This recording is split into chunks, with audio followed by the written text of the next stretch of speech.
حسد ولا سحر أبدا. Maka dalam setiap apa yang kita lakukan, kalau memang kita meletakkan dengan tangan kita itu mengucapkan bismillah, maka tidak ada satupun yang mampu untuk mengganggu kita tersebut daripada makhluk-makhluk yang menginginkan keburukan bagi kita.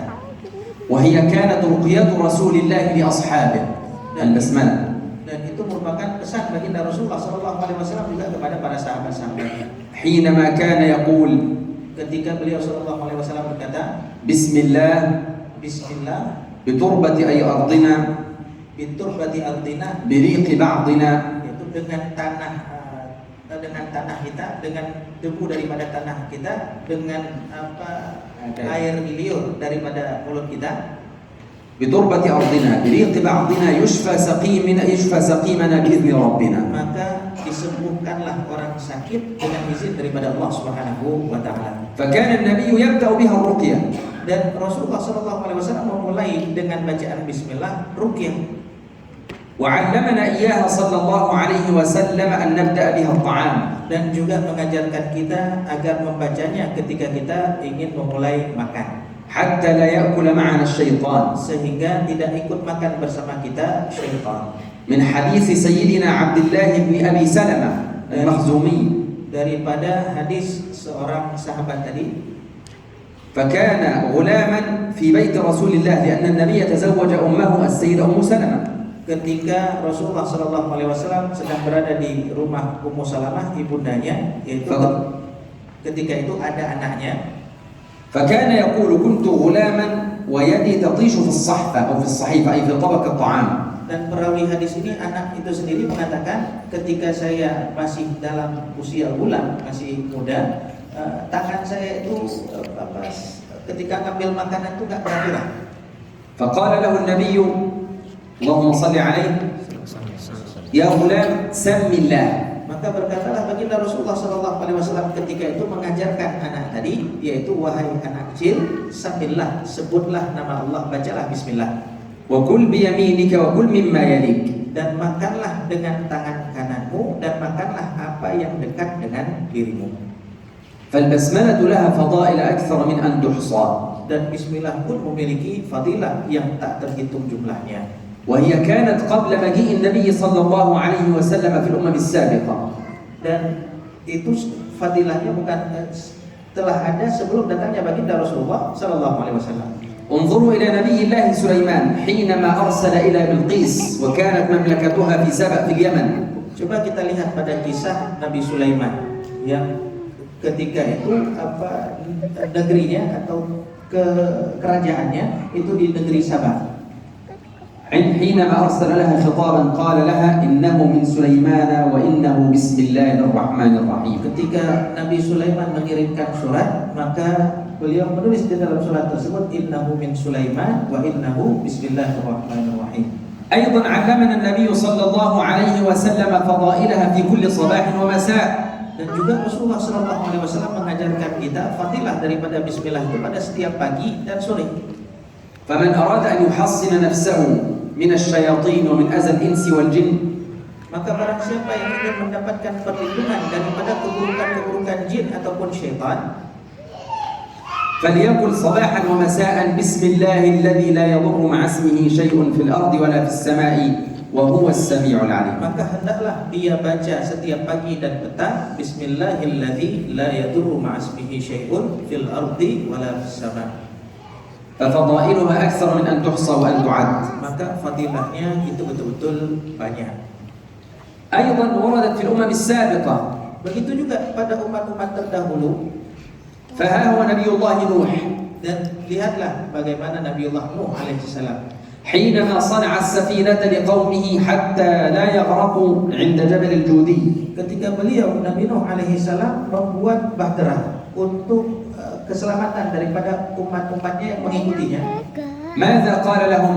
Apa yang dikatakan oleh Nabiullah Nuh kepada mereka? وقال اركبوا فيها بسم الله مجريها ومرساها إن ربي لغفور رحيم. Waqala kamu, Nabi Nuh mengatakan kepada mereka, yaitu dengan mengajarkan doa Bismillahi majriha wa mursaha dan seterusnya. ففيها فضائل لا تعد ولا تحصى. Dan banyak sekali fadilah daripada Bismillah ini yang tak terhitung jumlahnya. فأول آيتين أو أول آية في الفاتحة هي البسملة، قبلها نشرع في الاستعاذة فنقول أعوذ بالله من الشيطان الرجيم. Sama-sama kita ikuti. A'udzu billahi minasy syaithanir rajim. نعم. نعم. القرآن حتى يكون سلسا وسهلا في قراءته، maka Al-Quran ini supaya kita mudah untuk membacanya, لا تتكلف كثيرا في نطقه، maka jangan terlalu berlebih-lebihan dalam mengucapkannya. القرآن في ذاته ميسر، Karena memang Al-Quran ini pada zatnya memang dimudahkan. لأن الله قال ولقد يسرنا القرآن للذكر. Karena memang itu adalah janji Allah Subhanahu wa taala di dalam Al-Qur'an, wa laqad yassarnal Qur'ana lidzikr. وهناك فائدة، Dan ada faidah di sana. من أراد أن ييسر القرآن على لسانه ويكون سلسا وسهلا ولينا، Barang siapa yang ingin lisannya itu mudah dalam mengucapkan Al-Qur'an, فليكثر من الصلاة والسلام على رسول الله، maka hendaklah dia memperbanyak bersalawat dan salam kepada baginda Rasulullah sallallahu alaihi wasallam. لأن الله قال فإنما يسرناه بلسانك. Karena di dalam Al-Qur'an Allah Subhanahu wa taala menyebutkan sesungguhnya kami mudahkan dia Al-Qur'an bilisani, dengan lisanmu wahai Muhammad.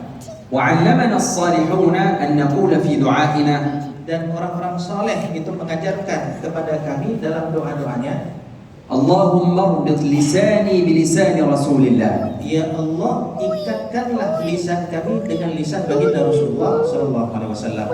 لأن لسان رسول الله هو لسان الوحي الناقل عن الله. Karena memang lisan baginda Rasulullah adalah satu-satunya lisan yang diajarkan langsung oleh Allah Subhanahu wa taala, mewakili daripada Allah Subhanahu wa taala. فمن ربط الله لسانه بلسان رسول الله كان فصيحا بليغا عنده منطق. Maka barang siapa yang lisannya itu terikat dengan lisan baginda Rasulullah sallallahu alaihi wasallam, maka dia akan fasih dan akan mudah dipahami apapun yang dibacanya atau yang diucapkannya oleh orang-orang yang mendengar. فالقرآن لا يحتاج إلى تكلف. Dan Quran ini tidak perlu terlalu berlebihan dalam mengucapkannya, membacanya. لأن الإمام ابن الجزري رحمه الله قال Karena Imam Al-Jazari juga pernah mengatakan باللطف في النطق بلا تعسف. yaitu bil lutfi fil nutqi bila ta'assufi, yaitu dengan lembut ketika kita mengucapkannya tanpa ta'assuf, tanpa dibuat-buat, tanpa berlebih-lebihan. ولذلك يقول النبي عليه الصلاة والسلام إن هذا الدين يسر. Dan baginda Rasulullah sallallahu alaihi wasallam pun menyebutkan sesungguhnya agama ini adalah agama yang yusr, yang mudah. ويقول أيضا عليه الصلاة والسلام Dan begitu juga baginda Rasulullah sallallahu alaihi wasallam menyebutkan إن الله يحب كل أمر سهل لين. Allah Subhanahu wa taala menyukai segala perkara yang mudah, yang lembut, yang layyin, yang lembut. فكلما أطلقت لسانك بالسهولة كان القرآن على لسانك سهلا ميسورا. Maka kalau kita betul-betul tidak kaku dalam lisan, tidak berlebih-lebihan dalam lisan, maka kita akan mudah dalam membaca Al-Quran. فننطق بالاستعاذة والبسملة جميعا فنقول أعوذ بالله من الشيطان الرجيم. Kita ikut sama-sama. A'udzu billahi minasy syaithanir rajim. ولا بد عند خروج الذال أن يخرج اللسان لأنه حرف لثوي. Dan ketika membaca huruf zal, jangan lupa lisannya itu betul-betul keluar, kena gigi seri atas. Karena memang termasuk huruf lisan. هناك ثلاثة أحرف تسمى بالحروف اللثوية أي أخرج فيها لساني من بين أسناني. Ada 3 huruf yang disebut dengan huruf lithawiyah, yaitu kita harus mengeluarkan sedikit bagian daripada lisan kita. وهي الثاء. Yang pertama zal, والثاء dan tha, والظاء. dan dha.